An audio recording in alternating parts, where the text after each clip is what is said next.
If you first start with pitching, don't pitch your favorite investor. In order to craft the perfect pitch deck, just pitch it Yeah. and learn from it. What do you see pique their interest? What did not pique their interest? It's super important that you highlight who the team is, like who Yeah. they are investing in. Welcome back to another edition of the Founder's Diary. How are you both doing today? Feeling great. How are you? Yeah, pretty good. I'm excited today, especially the marketing part of me, because today we're going to talk about how to create a pitch deck. And why are we going to talk about that? Because you both achieved something with Duca, of course, pretty crazy, is that just in a couple of months, you were able to secure 7.5 million in seed funding. So I think a lot of people out there would probably be curious to know, what does it take to create the perfect pitch deck to get 7.5 million in seed funding? Yeah. And I also want to point out it's an exciting day because we have a new camera set up. Oh, yeah. For the people that watch us on YouTube, 3 angles, more personal, more dynamic. So looking forward to see the end result. Exactly. We hope you like it. Yes. We're always building on things here at Instant. So hopefully that's also how when you're crafting a pitch deck as well, you have to realize that you can always keep editing, keep improving. Starting when you're in the beginning of building your pitch deck, when you start with a company, it obviously starts with the founders. So how do you represent your founders in your pitch deck? That's a good question. I think what we've learned ourselves is that starting with the founder slide in the pitch deck is really powerful because it shows the investors, all right, these are the guys or girls I'm going to invest in.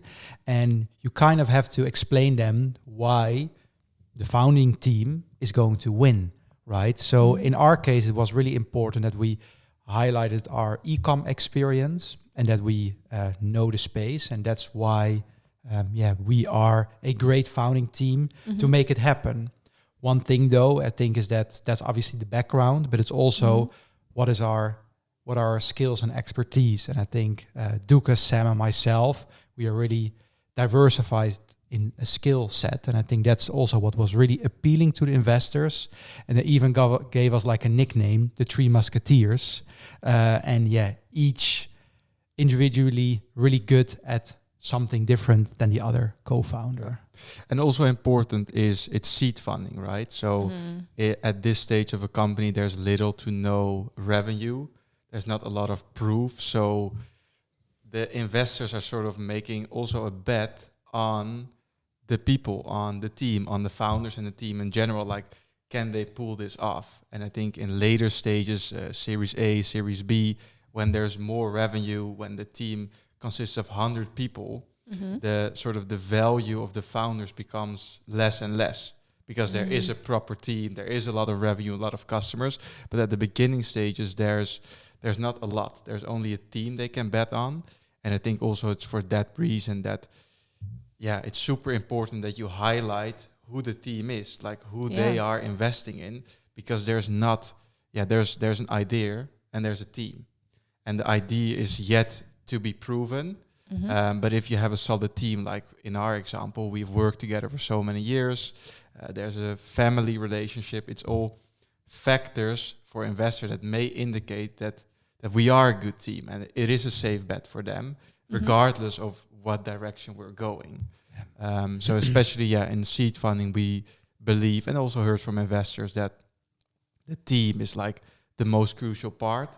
So why not start with it in your pitch deck? True. I mean, I'm sure these people get pitched every single day and maybe with similar products even. And so it's about why you and why this moment and why are you uniquely suited to solve this problem or help with this issue that people are experiencing. It's the only way you can stand out. Like you said, like even if you have this new idea, it's probably already out there. There's probably already a business around it that's doing great. So the only thing that can make you stand out is like the team and who you are and your experience and why you are the person that can navigate the market. I think also turning it around, right? I think it's really from the founder perspective. But what Sam is explaining, he's talking about the bet, but also look in the shoes of the investor, right? Why would they invest? It's a bet and you want the bet for them to be as safe as possible. they're taking a risk, and how can you minimize the risk for them? And then if we were going to pitch for an electric car company, then investors would look at us and they're like, okay, great guys, but no experience in cars or anything. No experience. So in order to make a investor as comfortable as possible, you need to also turn it around, right? How can we make the investor as comfortable as possible? It should all be facts, of course, but it is a interesting mindset to adapt when you build a pitch deck. Don't pitch of yourself, which is also good, but also think, okay, why should that investor invest in us, and why will we win, and why is it a safe bet / safe investment for the investor? I guess maybe building on what you said there. So I know, of course, the inside scoop from Instant that, of course, it started with the three of you, but you also brought along some people with you on the journey from your previous company. So maybe how can people represent a team in a pitch deck? Because I think you see it on Shark Tank all the time, where there's an investor there, they have a really great product, but the issue that they want the sharks to help them solve is like connecting them with the right people to help build it. But when you're going in as founders who already have some of those key players maybe like on their like backbench ready to go, how do you represent that in a pitch deck? It's a difficult one. I think if you already have a team, it's one less hurdle. Right? Because that's like the most difficult thing for a company is, first of all, have the idea, build the product, but also get the right people around you to make it a success. So I think in our case, it was to our advantage. But if you are, just starting out, you just have an idea, you have kind of proof with your product and you want to raise money, give that thought how you're going to attract those people. You don't have them yet, but I think putting real good thought in it, or I don't know, getting some advisors already on board could help, in my opinion. Yeah, a team makes or breaks the company. It's not only the founders; it's the complete team. So if you already have like a few key players, that's a big plus. Otherwise, it's really good to showcase maybe if you are experienced in hiring people, if you've ever managed people before, just to give the investors confidence that you can in the future build a good team. Because if you cannot, like it's one of the hardest things there is, I think, in a business, having a good team. So without a good team, nothing will happen. So if you can show them a little bit, either you have a few key players or you have experience in hiring, really highlight it, because it's just super important for them to, again, feel comfortable with the company they're investing in. I think what you say is really important, is that, again, coming back to comfort, right? Yeah. Displaying that you have hired people, that you know how to hire good people, although you don't have them yet. I think that is another factor to make the investment as comfortable and easy as possible. And also it's again the seed stage. So there's an idea, there's a little bit of revenue, but there's a likelihood that you will pivot. And if you pivot, you need a good team. So it's again I think what you already said, it's making the investor comfortable that whatever happens, the founders together with the team, they can sort of pull it off, whatever's going to happen. It reminds me a bit of a sentence, I think, in a famous book, Good to Great, where you need a team, but the team is sitting on the bus, and wherever the bus is driving, to which destination, your team is still there, right? So it doesn't matter if you're going to Detroit or LA, you arrive anyway because you have your team in the bus. And I think that's like a nice metaphor. You want to show your investors. True. And I think touching on something Sam said at the beginning of the podcast as well, like the role of the top level really changes, like the founder's role in the company. So building on what both of you just said about showing that you can hire people, showing that you can lead people, showing that you can be flexible when you inevitably pivot because you find that true thing. I think those are really the key points that both of you have kind of brought together into representing not only your founding team, but anyone who's along for the ride, let's say. Maybe the next level after that is, okay, you've shown who you are, but then you also have to explain, like, why is this relevant now?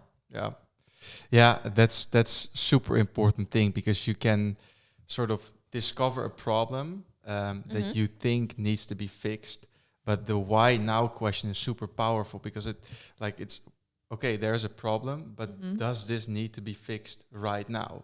and why is this a urgent problem to fix right now? Because there are many problems, but some are not as urgent as others. And investors, they want to see a return on investment. True. So they want to see something that needs to be fixed right now, that people want to buy or use. So really diving into that, like, what is the problem and why is this problem something that needs to be fixed right now and not, let's say, in 5 years. And it's also good just not for your pitch deck, but also if you start a business to really dive into the problem you're trying to solve and why people would care. Yeah. Why people would care, and also coming back to what we already have said, right? Yeah. It is, how do you give the investor comfort? You have to display why now. All right, great, you have it written on paper, but what do actual people say? To give someone comfort in your deck, you need social proof. So you want to display, hey, why now? Why now? Hey, we have talked to 50 people and they all say they need this problem solved today and they will pay this amount of money for it. So that's why now? Yeah. So I think it's, practice what you preach, right? You say something, but also back it up with social proof. Yeah. Yeah. For example, like AI is a big thing right now. True. And now, since AI got big, regulating AI becomes an even bigger issue. But you could have thought about that problem 4 years back. But 4 years back, no one cared about regulating AI because Yeah, it's it didn't not seem a thing. relevant. It was a problem, but it's not relevant. So I think, that's super important. And there's a nice story. There's a super good video on YouTube about it, but it's I think it was McDonald's, and they wanted to improve the milkshake. And so they started asking questions to people that bought a milkshake, like, do you want different taste, more chocolate flavor? Should it be bigger? Should it be smaller? Like all these questions, and based upon feedback, they improved their milkshake, their product, but then nothing happened because they solved for a problem that was not really there. And then they flipped the question. They asked, okay, who's actually buying milkshakes? And what sort of job are they trying to solve that they want to buy a milkshake? Because there's something going on. You don't just buy a milkshake just because you woke up. There's something that you want to solve. And then they asked the question to people that bought a milkshake, like, what job does this milkshake do for you? And what they figured out is that I think it was like 80% of the people that bought a milkshake was in the morning on their way to work. So their milkshake was a partner on their commute. Okay. And when they really figured out that part, like the actual problem, a milkshake in this case solved, then they were able to sort of increase the sales of the milkshake because they really honed into that, the messaging, made the product better for the commute. And I think that also ties into the part like, why now? What is the problem? Do you really know the problem? And if you really know the problem, you also know why you need to solve it right now and how you can solve it. I think that's also like a really solid example of like, if you're thinking about something, like it's always great. I think we've talked about this before, to have ambition and try to execute, but figuring out if it is the perfect right idea, maybe there never will be the perfect idea, but test your idea and make sure that you really have a good understanding, at least of what you're trying to achieve, maybe before you put it out there into a pitch deck or into the universe. And that kind of leads to my next question. So when you've established the why now part of it, how do you communicate this vision within your pitch deck? Yeah. Well, I think vision is super important because for investors, it really is like go big or go home. Okay. That's it for them. Like it doesn't, from a financial standpoint, if you, like, I also don't know the ins and outs of how a VC company works, but I know a little bit, and they need to make a lot of money in order to return their fund. And in order to make a lot of money, you need to invest in companies that can become super big. Like if you have a $50 million acquisition, investors are, it's okay, but it's not a happy day for them.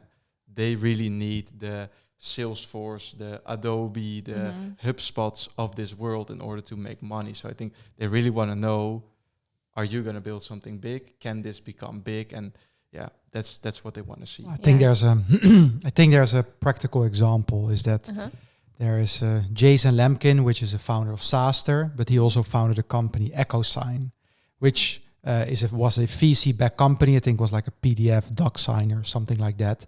But it was VC-backed, and the company was acquired, I believe, somewhere in the figures of between 50 and 100 million, maybe 75. But once it was acquired, he received, obviously, he was wondering what he will get.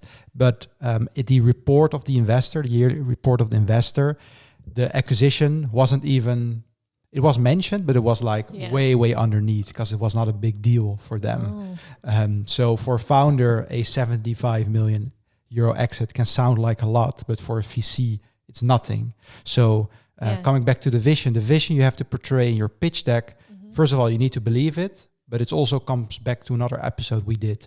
If you want a venture-backed business, you need to have a big vision, right? A 100 million exit, well, can be great, but that's not what an investor wants. An investor wants a $1 billion exit, either IPO or acquisition by a gigantic company. And I think that's also, you need to have a vision, but you also need to believe in the vision, and you need to be able to believe and dream as big as a vision a VC wants. Wow. I guess maybe that's maybe it's a bit of a tricky question, but indeed you have to have this big vision. But how do you craft it in a way that the VC will believe they can actually achieve it? Yeah, I think that's probably the balance. It's the balance, but I think it starts with being able to dream yourself. Yeah. Like, what is your dream, right? I think if I look at myself, my dream is always to build a big global company. And not per se that I want it to be big, but I want it to have an impact. Hence why it's big, right? It goes hand in hand. And I think that's always has been my dream from, 12, 13 years old, that I just want that. A product in people's hands all over the world that use it. So I think it's also pretty intrinsic, but also to really build it. It's also to build your vision. You kind of need to inspire yourself. What do you look up to, right? Do you like Apple, or do you like the bakery around the corner? Either is fine. Yeah. But that also will determine whether or not you can develop that vision, if you are daring to dream big. So also finding that maybe that authenticity, and not trying to make it into something that doesn't feel like you or your founding team, trying to stick to that core of what it is and the reason that you all came together to try to achieve something, like in our case, your ideas with Instant. Yeah. And that's one part. And then the other part is, which is also important for your pitch deck, is the market. Because you can have this super big ambition, but if your market is dying, it's just delusion. Yeah. So that's also really another important thing for your pitch deck, to have the market in there. Like if you want to start a super big company in, let's say, paper or printing, well, it's a declining industry. So how will that be possible? And if you really fix a problem in a market, for example, e-commerce, that's growing rapidly, that's huge, that has potential, that will most likely grow for the coming 10, 20, 30 years, the vision also becomes more, less delusional, I think, because you are actually in the market where it is possible. There are examples of other companies that did it. It's growing, people want it. So I think that ties hand in hand. Also shows to investors, if you have a super big vision, but the market is not so big, they will have a lot of questions. It's like a big red flag.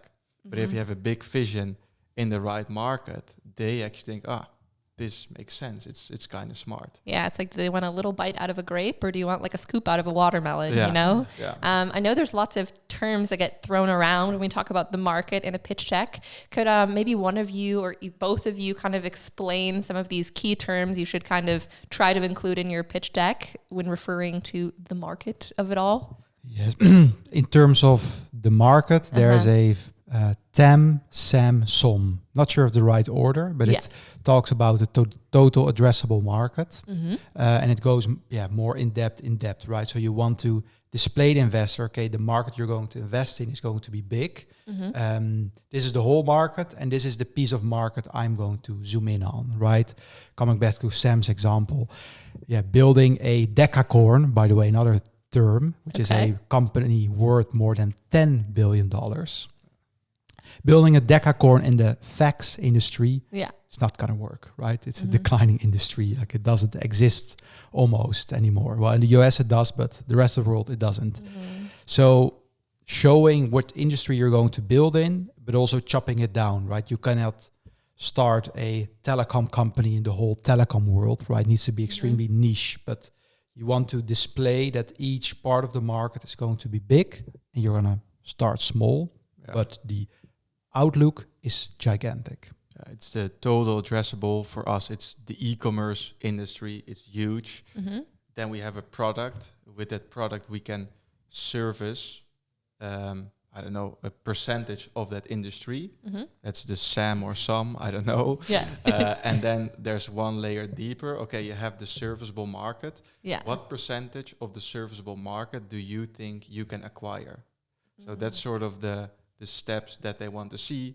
And it's also for an investor to see like how you think about the market, if there's not a lot of delusion in how you think about it. So yeah, those are just the three things. Super big market, and then out of that market, what percentage can you sort of acquire and service with your product? Maybe building on this, when you have this product in mind and you're describing all these things in the pitch deck, how do you also explain how your product's going to get traction? Or maybe that there's this traction out there for this idea? Yeah. That's an important one because you can have a vision, you can have a team, but you also need to make money, right? That's it's like, and how are you going to... It's important, otherwise you're never going to build a business. So it's displaying as early as possible that you have traction is a great sign. So showing the investor what kind of traction you have, how did you get the traction, gives again the investor comfort. If you just have an idea written on a pitch deck, sure, you can raise some money, probably not in these times, but you could. But yeah, you need to make the investor as comfortable as possible. So in order to start the pitching process or raising process, whatever, it's ticking the boxes. And traction is an important one, showing that you either have merchants already signed, some prepayments, some contracts, whatever, but just showing that people want it. Yeah. Our investors sometimes makes the joke that if your traction is really good, so there's a lot of revenue, a lot of growth, your pitch deck only needs to consist of one slide, and that is the traction. But if you don't have traction yet, I think the other part is super important, which are like, okay, we don't have revenue right now, but in another slide, go-to-market motions, as they call, you explain if the product is ready. These are like the ways we will acquire customers, and you can go really in depth in there if you don't have a lot of revenue, because it sort of balances out. Again, the comfort that they have. If you have a lot of traction, you don't really need to prove to investors that you know how to grow. True. But if there's not a lot of revenue, you do need to prove more that you know how you can grow the business. Do you have some examples of some go-to-market motions that maybe could be included in such a pitch deck? Yeah, I think when you start out, you don't have that much money to spend yet. So you want to always have the most affordable ways to do your go-to-market. So it can be either events you organize yourself, or it can be outbound sales, just effective ways to get clients that don't cost too much money. And I think in our case, we relied a lot on outbound sales. That has changed over the last months, but that was one way for us to get early traction. Just putting our message out there, messaging clients, and see what they respond, and see if they're willing to sign a contract with the business you're building. Yeah. Super high level. It's for investors. It's, are you going to go the product-led way? Or are you going the enterprise way? So the enterprise way is people have to book a call with your company, then you pitch the idea, you get them on a demo, and then they become a client. So it's more the traditional way. And the product-led way is that everything is out in the open. You have a site, and whoever comes on that site, they can use your product without interacting with your company. So I think those are like the highest level two distinctions. And then, of course, there are a lot of details that you can go into: social, SEO, events. It's a whole nother podcast. Go-to-market motions is indeed a whole nother podcast. Yeah. But you can only finance your go-to-market podcast. First of all, you need to make money. True. Okay. That's, I think, the first one. But I think just displaying it in the pitch deck, find ways to get traction. And the easiest way is outbound sales, because it's not going to cost you a single dime. True. And so I guess we've covered like 7 nice elements that it takes to build a pitch deck. But as we spoke, like you might have a different amount of information to give investors, and maybe some entrepreneurs out there are a little bit hesitant because they don't have as much traction yet. So if we can address the elephant in the room, what do you need in a data room? Because I know that's something can help you kind of plead your case with investors. Yes. So I think a pitch deck needs to be concise, right? You don't want to send a slide deck of 80 pages like from a high school presentation about wolves or something. It should be concise. So I think packing the information in there that's necessary for them to know, to spark their interest. And in a data room, it's not all the time needed. And I think we first did our data room in Notion, and then we switched to a more secure environment. Probably a good idea. But Notion could work. Yeah.